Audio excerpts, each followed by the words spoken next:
Hello guys and welcome back to Shikha classes. इस video में मैं आपको बताऊंगी कि अगर आपके पास एक आयनिक कंपाउंड का नाम दिया है तो आप उसका फॉर्मूला कैसे बनाएंगे, क्योंकि ये पॉसिबल नहीं है कि हम हर एक कंपाउंड का फॉर्मूला याद कर लें। तो इसलिए हम एक्चुअली में क्या करते हैं कि जो भी ऐसे एलिमेंट्स होते हैं या फिर कुछ मॉलिक्यूल्स होते हैं जिनके चार्जेस होते हैं, तो वो सारे के फॉर्मूला जो है या सिंबल्स, एलिमेंट्स के सिंबल्स और जो मॉलिक्यूल्स उनके फॉर्मूला हम लर्न करते हैं और उसके साथ साथ हमको उनका चार्ज भी लर्न करना होता है। तो इसमें से जो जो इम्पोर्टेंट थे उसका एक चार्ट मैंने आपको प्रीवियस वीडियो में दिया था, जिसका लिंक भी मैंने डिस्क्रिप्शन में डाला है। तो आप एक बार, अगर आपने लर्न नहीं किया है तो आप एक बार उसको देख करके, लास्ट में एकदम है वो चार्ट, तो उसको देख के लर्न कर लीजिए और फिर आप ये सीखने आइए तो आपको और भी ज्यादा सुविधा होगी।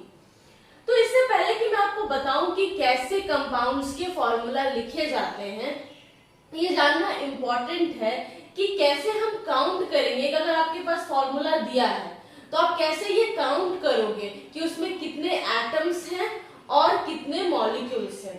सिर्फ इतना ही नहीं, कभी कभी जैसे मान लीजिए सल्फेट है, तो सल्फेट कोई एक एलिमेंट तो नहीं है, it is a combination of different types of atoms from different types of elements. अलग अलग एलिमेंट के एटम्स का कॉम्बिनेशन होता है, जैसे सल्फेट होता है, नाइट्राइट होता है, फिर फॉस्फेट होता है। इस तरह के ये सब मॉलिक्यूल्स होते हैं, चार्ज्ड मॉलिक्यूल्स होते हैं, चार्ज्ड एटम्स नहीं होते।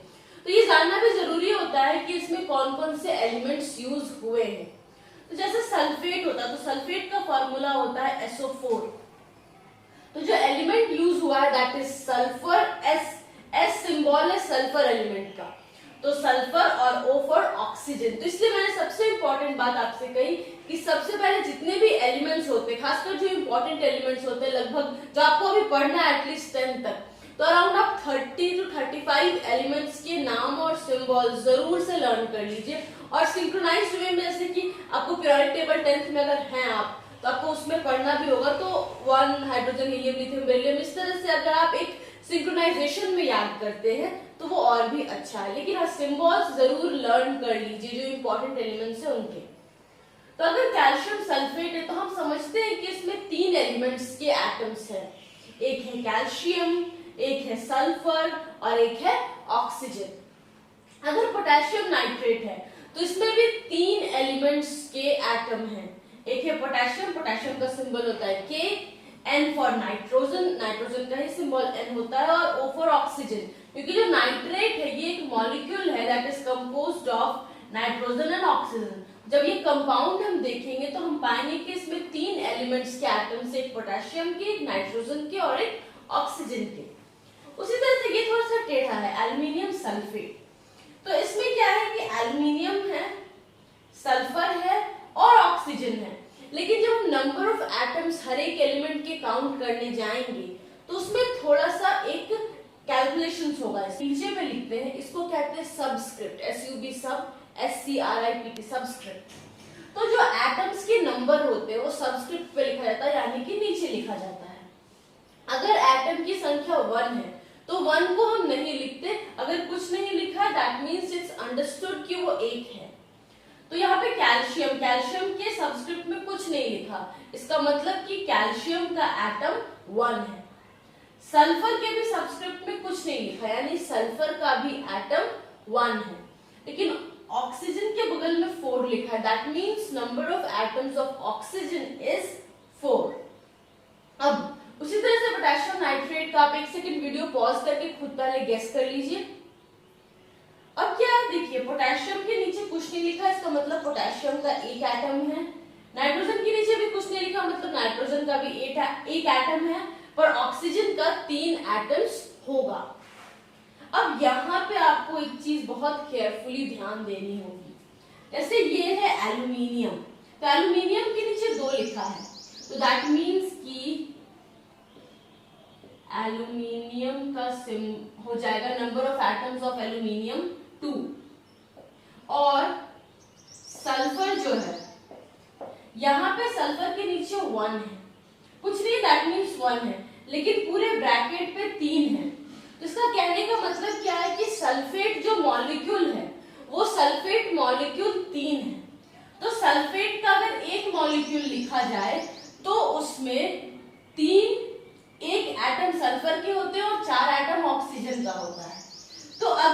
मॉलिक्यूल के सल्फेट का 3 कंप्लीट आयन जो वो 3 है, तो इसका मतलब क्या है कि यहाँ पे सल्फर 1 है तो यहाँ थी, तो इसको मल्टीप्लाई कर देते हैं। तो दैट मीन्स कि सल्फर के एटम्स हो जाएंगे 3 और ऑक्सीजन के एटम्स हो जाएंगे, ओ यहाँ पे 4 था और पूरे ब्रैकेट पे 3 है, यानी 4 into 3 दैट इज 12। तो इस तरह से हम निकालते हैं कि कितने एटम्स प्रेजेंट हैं। अब अगर उसी तरह से यहाँ पे हमने एल्यूमिनियम सल्फेट में जितने भी एलिमेंट्स थे सबके एटम्स के नंबर लिखे कि एल्यूमिनियम का 2 एटम, सल्फर का 3 एटम, ऑक्सीजन का 12 एटम्स। लेकिन जब 3 मॉलिक्यूल हो जाएगा एल्यूमिनियम सल्फेट का, तो क्या होगा, हमको हर एक नंबर को 3 से मल्टीप्लाई कर देना पड़ेगा। एल्यूमिनियम पहले 2 था, पर अब इस पूरे के 3 मॉलिक्यूल्स यहाँ पे प्रेजेंट है इस पूरे कंपाउंड के, तो इस वजह से एल्यूमिनियम हो जाएगा 6। सल्फर पहले 3 था तो अब हो जाएगा 3 3 जा 9। ऑक्सीजन पहले ऑलरेडी 12 था तो अब हो जाएगा 12 जा 36। तो ये चीजें आपको बहुत केयरफुली काउंट करना सीखना था, जो मैंने आपको यहाँ पे बता दिया। अब चलिए मैं आपको बताती हूँ कि कैसे हम ये बनाएंगे कि कोई भी जो कंपाउंड का दिया हुआ नाम तो फॉर्मूला कैसे निकाला जाता है। यहाँ पे मैंने कुछ क्वेश्चंस लिखे हैं जिनका कि फॉर्मूला मैं लिखना आपको अभी सिखाती हूँ। तो सबसे सिंपल से हम लोग शुरू करते हैं, जैसे सोडियम क्लोराइड। तो क्या है, सोडियम का फॉर्मूला होता है Na। सोडियम का फॉर्मूला होता है Na, तो N ऑफ कोर्स कैपिटल होगा और A स्मॉल होगा। एक्चुअली सोडियम जो है उसका नेम होता है नाट्रियम, लैटिन में इसका नेम होता है नाट्रियम, और उसी से इसका सिंबल निकला है Na, और वही उसका केमिकल टर्म्स में भी उसका नेम वही है, साइंटिफिक टर्म्स में। क्लोराइड का सिंबल होता है Cl-, क्योंकि ये एक आयन है और सोडियम का चार्ज होता है प्लस। तो जब हम इसका फॉर्मूला लिखने जाएंगे तो हम क्या करेंगे बेसिकली कि चार्ज के साथ दोनों को बगल बगल लिख देंगे।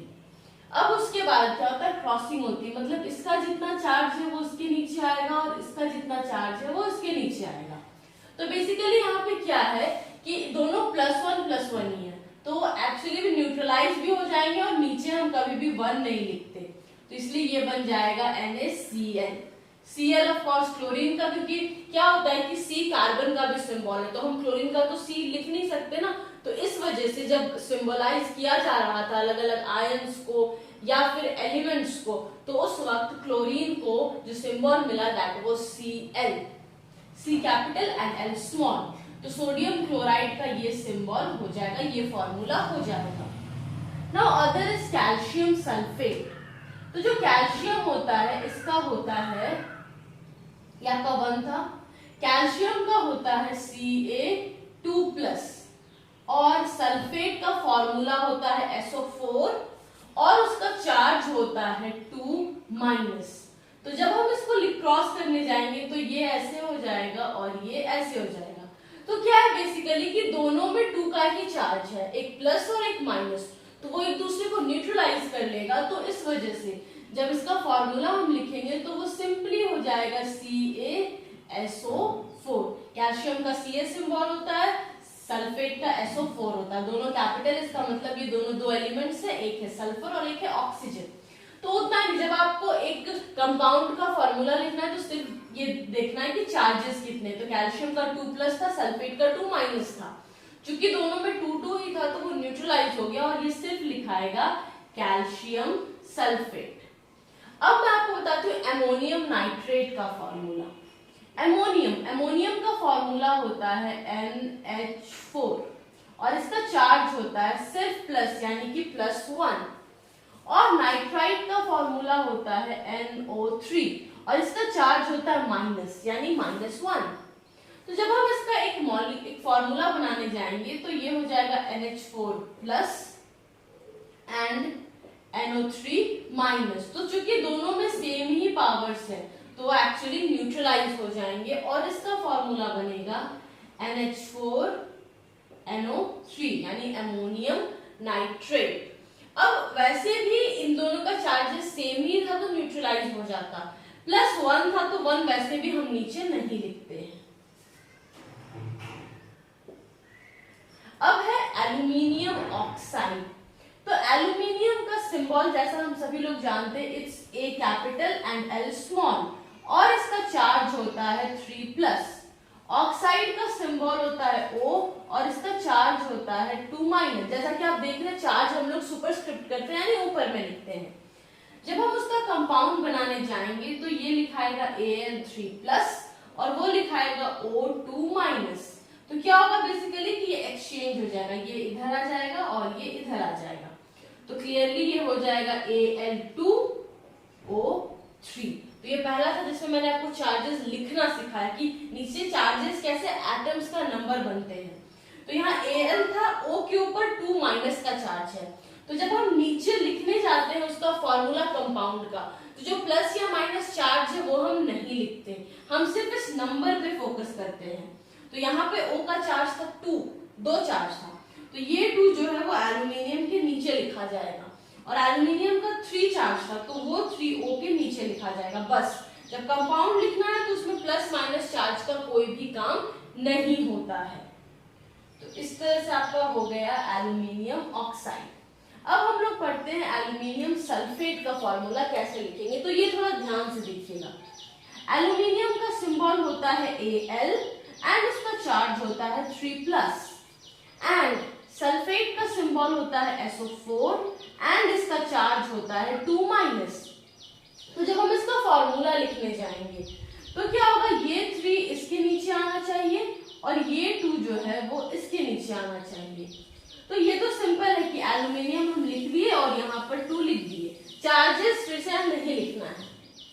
अब SO4 पे 3 जाएगा, तो एक्चुअली आपको सिर्फ यहाँ 3 नहीं लिख देना है, ये जो 3 चार्ज है वो पूरे सल्फेट पे जाएगा। इस वजह से जो 3 हम लिखेंगे तो पूरे सल्फेट को पहले ब्रैकेट में डालेंगे और तब फिर उसके बाहर हम ऐसे 3 लिख सकते हैं।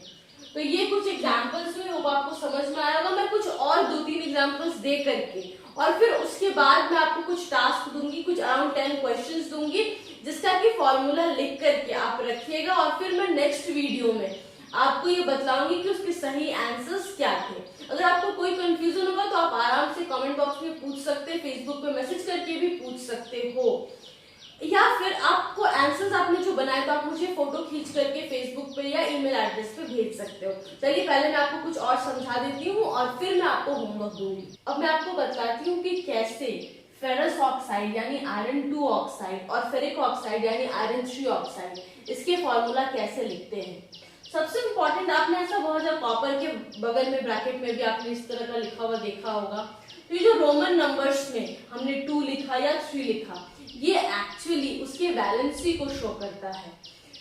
तो बेसिकली जो कैटायंस होते हैं यानी जो पॉजिटिव चार्ज पार्टिकल्स होते हैं, उनके साथ क्या होता है, जो उनकी वैलेंसी होती है वही उनका चार्ज भी होता है। तो ये बहुत ही सिंपल सा एक तरीका है ये समझ जाने का कि अगर आयरन 2 ऑक्साइड लिखा, इसका मतलब कि इस केस में आयरन पे जो चार्ज होगा वो 2+ होगा, और अगर आयरन 3 ऑक्साइड लिखा यानी इस केस में आयरन पे जो चार्ज होगा वो 3+ का होगा।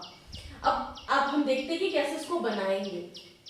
तो आयरन का जैसे हम लोग जानते हैं सिंबल होता है Fe, 2 है ब्रैकेट में रोमन नंबर्स में यानी कि इसका चार्ज होगा 2+, और ऑक्साइड का O है, ऑक्साइड का चार्ज होता है 2-। तो दोनों का चूंकि ऊपर में जो चार्जेस है वो सेम है, तो इस वजह से इसका सिंबल क्लियर हो जाएगा FeO, क्योंकि ये दोनों एक दूसरे को न्यूट्रलाइज कर लेंगे, नंबर सेम है इस वजह से। तो ये FeO जो है इसको हम फेरस ऑक्साइड कहते हैं। एक्चुअली एक और तरीका ये चेक करने का कि हमने जो बनाया वो सही बनाया या नहीं बनाया। तो जैसे Fe है, Fe का चार्ज प्लस होता है और O का चार्ज माइनस होता है। Fe 1 है और ऑक्सीजन का नंबर ऑफ एटम्स भी 1 है, तो एक पॉजिटिव चार्ज और एक नेगेटिव चार्ज। इसका मतलब एक नेगेटिव चार्ज पार्टिकल, एक पॉजिटिव चार्ज पार्टिकल। तो इसका मतलब ये क्लियर है कि ये एक न्यूट्रल कंपाउंड है। तो ज्यादातर बेसिकली आयनिक कंपाउंड जो होते हैं वो न्यूट्रल होते हैं, क्योंकि भले ही उसमें एक पॉजिटिव चार्ज पार्टिकल होता है और एक नेगेटिव चार्ज पार्टिकल होता है, लेकिन दोनों मिल जाते हैं जब तो वो एक न्यूट्रल कंपाउंड बनाते हैं। अब जैसे आयरन 3 ऑक्साइड है, तो आयरन 3 यानी कि Fe3+ और O का हो जाएगा 2-। तो इस केस में क्या होगा, जो O पे 2 था वो चार्ज यहाँ नीचे आ जाएगा और जो Fe पे 3 था वो चार्ज यहाँ O के नीचे आ जाएगा। तो अब क्या है, आयरन के 2 एटम्स हैं और ऑक्सीजन के 3 एटम्स हैं। तो इसमें भी आप देखेंगे कि वो न्यूट्रल, ये जो कंपाउंड है यानी फेरिक ऑक्साइड का जो कंपाउंड है ये न्यूट्रल हो जाएगा। कैसे, तो मैं भी आपको बताती हूँ। ऐसे number of atoms of Fe के यहाँ पे 2 एटम्स है, ठीक है, और एक Fe का चार्ज होता है 3+। तो टोटल पॉजिटिव चार्ज इस कंपाउंड में, टोटल पॉजिटिव चार्ज कितना होगा, तो 2 Fe के एटम्स हैं और एक Fe का चार्ज होता है 3+, तो यानी कि 6 पॉजिटिव चार्ज हो गया। और ऑक्सीजन के 3 एटम्स हैं और एक ऑक्सीजन का नेगेटिव चार्ज होता है 2। तो अगर 3 ऑक्सीजन के एटम है तो इसका नेगेटिव चार्ज हो जाएगा 3 × 2 यानी कि 6। तो पॉजिटिव चार्ज भी 6 हुआ और नेगेटिव चार्ज भी 6 हुआ। तो क्लियर है कि नहीं कि ये जो कंपाउंड है आयनिक कंपाउंड है, जरूर इसमें आयंस को मिला करके ही बनाया गया है, लेकिन जितने पॉजिटिव चार्जेस हैं उतने ही नेगेटिव चार्जेस है। इस वजह से ये जो आयनिक कंपाउंड है वो न्यूट्रल है। और इसी तरह से सारे आयनिक कंपाउंड्स न्यूट्रल नेचर के होते हैं तब तक जब तक कि हम उसके आयंस को सेपरेट ना कर दें। अगर वो आयंस एक साथ है इसका मतलब है कि वो न्यूट्रल हैं। इस तरह से हम कैलकुलेट करते हैं और जब हमको पॉजिटिव और नेगेटिव चार्ज बराबर आ जाता तो हम समझ जाते हैं कि हमने जो यहाँ पे नीचे लिखा है वो सही है। फिर से मैं बताती हूँ इसको काउंट करने का क्या तरीका है। तो जितने नंबर ऑफ एटम्स है वो आपने लिख लिया और एक का कितना चार्ज है उससे number of atoms multiplied by charge, उसी तरह से number of atoms multiplied by charge. तो इस तरह से देख लिया हमने कि जितना पॉजिटिव उतना ही नेगेटिव चार्ज है। और जो हमने ये फॉर्मूला डिराइव किया तो कैसे किया, तो इसका जो चार्ज था वो O के नीचे आ गया और इसका जो चार्ज था वो Fe के नीचे आ गया। जब कंपाउंड बनाते हैं तो इसमें ना तो प्लस साइन देते हैं और ना ही माइनस साइन देते हैं। और एक बात ध्यान देने वाली ये है कि अगर ऊपर का चार्ज सेम है, मतलब नंबर सेम है, तो फिर हम नीचे में यहाँ पे कुछ भी नहीं लिखते हैं। तो ये सारी बातें होप आपको समझ में आ गई हूँ। अब ये देखिए जैसे फेरस फेरिक ऑक्साइड है, ये क्या होता है, इस तरह से क्यूप्रस क्यूप्रिक ऑक्साइड भी होता है और जैसे यहाँ पे मैंने आयरन 2 आयरन 3 ऑक्साइड लिखा, इस तरह से कॉपर के भी 2 अलग अलग तरह के चार्जेस होते हैं। तो वो जब आप देखेंगे तो आप वो भी समझ जाएंगे आराम से।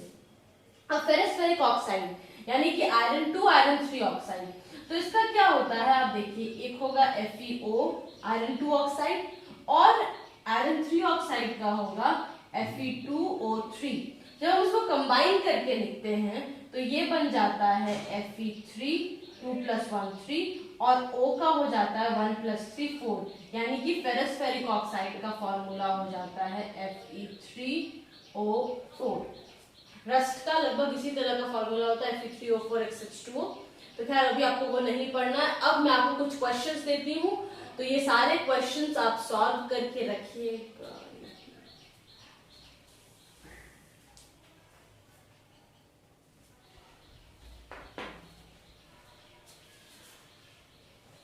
अब होप आपको ये सब कुछ समझ आ गया हो। तो आप ये जितने भी क्वेश्चंस दिए हैं इसको आप सॉल्व करके रखिएगा। अगले वीडियो में मैं आपको ये बतलाऊंगी कि इसके आंसर्स क्या होते हैं। अगर आपको फिर भी कोई कंफ्यूजन है तो जैसा कि मैं हमेशा कहती हूँ, feel free to mention it in the comment box below. See you in the next video. Till then, keep smiling, have wonderful days, and if you like the video, don't forget to hit the like button